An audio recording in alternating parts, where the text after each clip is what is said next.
नमस्कार। छत्तीसगढ़ पंचायती राज अधिनियम 1993 के इस वाले अध्याय में आपका स्वागत है। आज अपन दो अध्यायों पर चर्चा करेंगे। पहला अध्याय नंबर 14 यानी 14 और 14 क यानी दोनों को देखते हैं। दोनों छोटे छोटे हैं। पहला अध्याय 14 में बताया गया है, इसमें सिर्फ एक धारा है, धारा नंबर 129। अध्याय 14 धारा नंबर 29 है, 129 है। और इसमें बताया गया है संपरीक्षा के बारे में। संपरीक्षा यानी ऑडिट के बारे में। सरकार जो पैसा देती है वो उस पैसे को उसका हिसाब मांगती है। तो जो राज्य सरकार है वो संपरीक्षा यानी ऑडिट भी करवाती है। और इसके लिए संपरीक्षक के लिए ज्येष्ठ संपरीक्षक और सहायक संपरीक्षक जो कर्मचारी होते हैं उनकी नियुक्ति होती है और उनका ऑडिट होता है। बस इसमें और कुछ नहीं है। बस इतना ध्यान रखिएगा। धारा नंबर 129 में संपरीक्षा यानी ऑडिट के बारे में बताया गया है। फिर अध्याय 14 क इसमें जो है अध्याय जो 14 का है, इसमें धारा 129 से लेकर 129 में ही है, क से लेकर च तक के बारे में प्रावधान बताया गया है। यानी 129 क, ख, ग, घ, अंग, च ऐसे करके च तक है। तो धारा नंबर अध्याय नंबर 14 क है, अनुसूचित क्षेत्र में पंचायतों के लिए विशिष्ट उपबंध। ऐसा कोई क्षेत्र जो अनुसूचित क्षेत्र हो, अनुसूचित मतलब एसटी वाला क्षेत्र हो, अनुसूचित जनजाति वाला क्षेत्र हो, शेड्यूल्ड ट्राइब क्षेत्र हो, तो उनके लिए कुछ विशेष व्यवस्थाएं इसके बारे में बताई। अगर कोई क्षेत्र, कोई ग्राम पंचायत या कोई पंचायत, जिला या जनपद पंचायत अनुसूचित क्षेत्र घोषित किया गया है यानी एसटी क्षेत्र घोषित किया गया है, तो उसके बारे में विशेष प्रावधान है। और इसके बारे में प्रावधान कहाँ दिया गया है? धारा नंबर 129 के क से लेकर च तक दिए गए हैं। और ये वाला प्रावधान लागू हुआ 1929 में, यानी ये प्रावधान 14 क को 1996 में जोड़ा गया है। कब छोड़ा गया? 1996 में जोड़ा गया है। इसका यानी जो अनुसूचित ग्राम प्रशासन है उसका गठन और सूचना किसके द्वारा किया जाता है? राज्यपाल द्वारा किया जाता है। तो यही ध्यान रखना है। अध्याय नंबर 14 है, 14 क। अनुच्छेद नंबर जो धारा नंबर 129 क से लेकर च तक की व्यवस्थाएं दी गई हैं।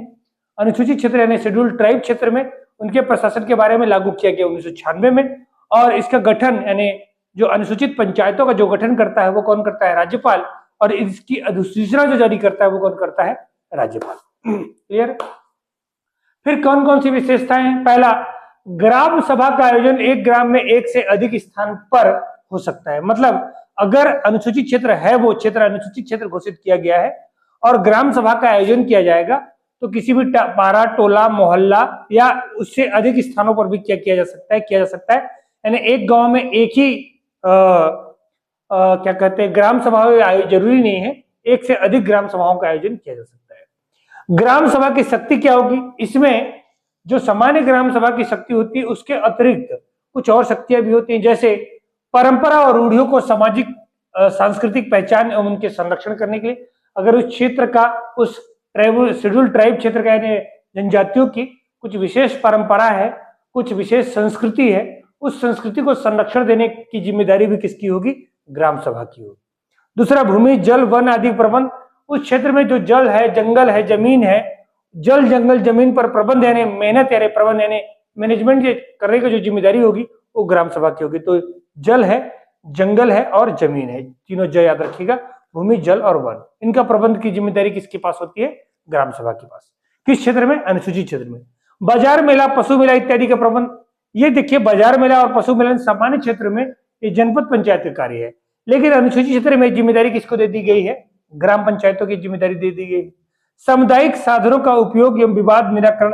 सामुदायिक साधन का मतलब है उस क्षेत्र में खनिज वगैरह है, संसाधन कोई उपलब्ध है या कोई वन संसाधन उपलब्ध है, कोई भी स्थानीय संसाधन होंगे, तो स्थानीय संसाधन का इस्तेमाल कैसे किया जाएगा वो ग्राम पंचायतों की सहायता से उपलब्ध किया जाएगा। और अगर इनके संसाधन में कोई विवाद का निराकरण हो जाएगा, ये खुद ही कर सकते हैं, इनके लिए कोई बाहर का व्यक्ति की जरूरत नहीं पड़ता है। आरक्षण यहाँ कितना होगा? यहाँ पर आरक्षण 75% हो सकता है। आरक्षण कितना हो सकता है? 75%, 3/4 हो सकता है।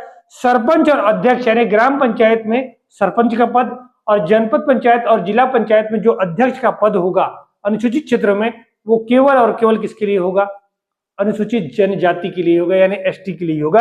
यानी तीनों स्तर पर, चाहे सरपंच हो, चाहे जनपद अध्यक्ष हो, चाहे जिला अध्यक्ष हो, ये पद किसके लिए रखे जाएंगे? एसटी के लिए आरक्षित रखे जाएंगे।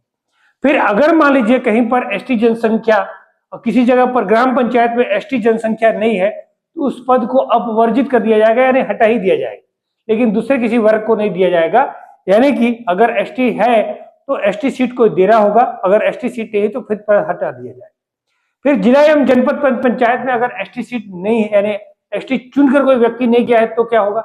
ऐसी स्थिति में राज्य सरकार मनोनीत करेगी, यानी एसटी 1/10 सदस्यों का क्या किया जाएगा, जितने भी निर्वाचित सदस्य होंगे उनका 1/10 सदस्य क्या किया जाएगा, एसटी शक्तों को निर्वाचित कर दिया जाएगा।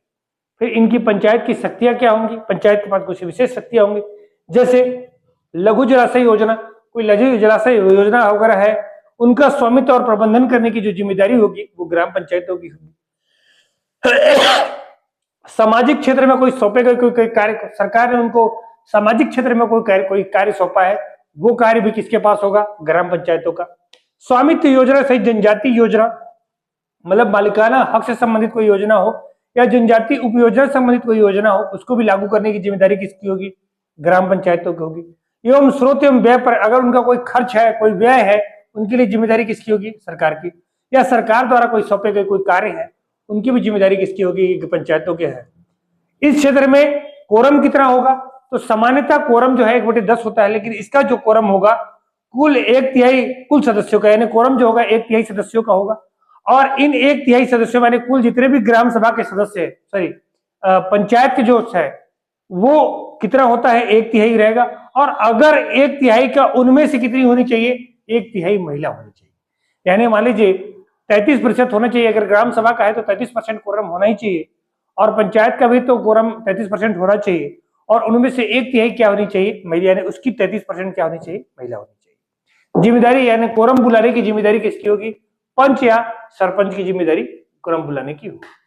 तो ये दो चीजों के बारे में हमने देखा, 14 और अध्याय 14 और 14 का। एक छोटा सा अध्याय और बचा हुआ है, अध्याय 15 और अनुसूचित क्षेत्रों का प्रशासन। इसके बाद थोड़ा सा जल्द ही अपन खत्म हो रहे, 1-2 क्लास में पंचायती राज अधिनियम क्या हो जाएगा? समाप्त हो जाएगा।